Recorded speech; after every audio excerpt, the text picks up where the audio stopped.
Hey, I'm on again. Anyway, here we are. I'm getting ready to do the final stuff. I did the final fretwork, and then Pete and Joe did all the carving and sanding on this base, which is going to a guy down in Virginia Beach somewhere. Where I'm not sure. Yeah, and I'm just gonna put a little bit of Howard's feed and wax. This is nice stuff. It's a combination of beeswax and orange oil. Good for oil finishes.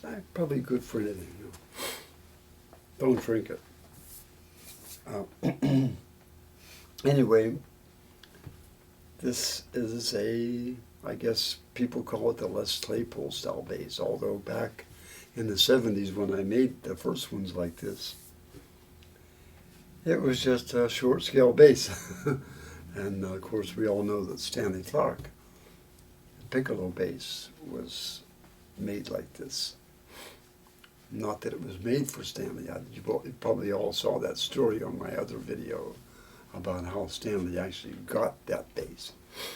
If you don't, you should watch that video, because I did a whole thing on how Stanley, how we came up with this bass for Stanley.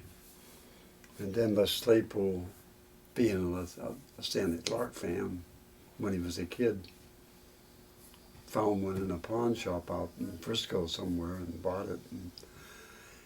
And of course now we all know where that went.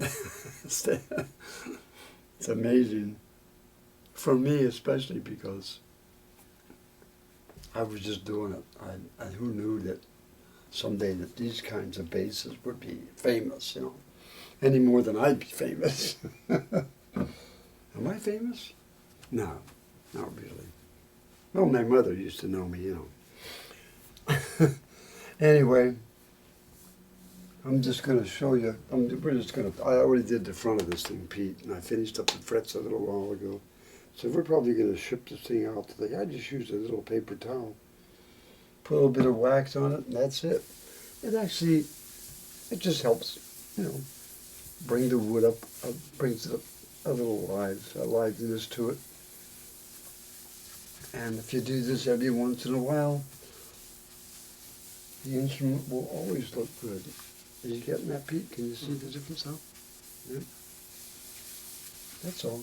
That's all that is. Just put it on, wipe it off.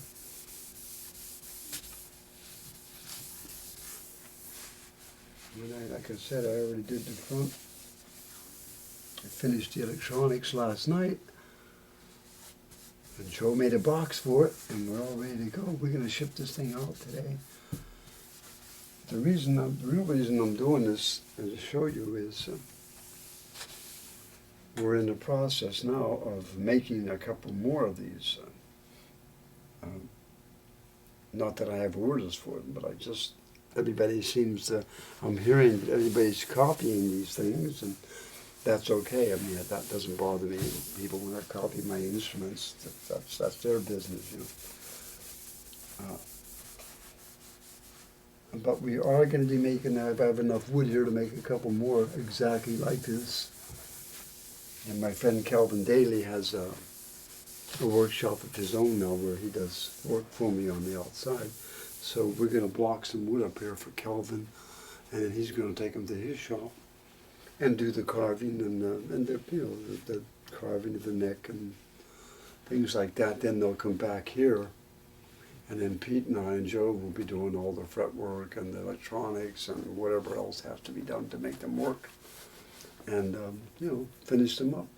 And then we were thinking about putting them up on eBay. But if anybody out there is seriously interested in one of these, because Kelvin's doing the work in his shop, separate from what we're doing here, we'll probably have a couple of these things done within 8 to 12 weeks, and because of the expense of the bridge and the setting up work and all this stuff, it really gets involved. That bridge is a nightmare to work on, to get it the way it's supposed to be, We're going to charge, what did I say, Pete, $7,500? I think that's a fair price, considering the market and what's going on and all the work that's involved in doing all this stuff. So if anybody wants one, you can contact, Joe or Pete at their email addresses, or contact Aaron. Everybody knows Aaron. We're going to do that. What else was I going to talk about, Pete? I had a whole bunch of stuff I was going to talk about. Remember? You should put that on. I'll go pause. Mm-hmm.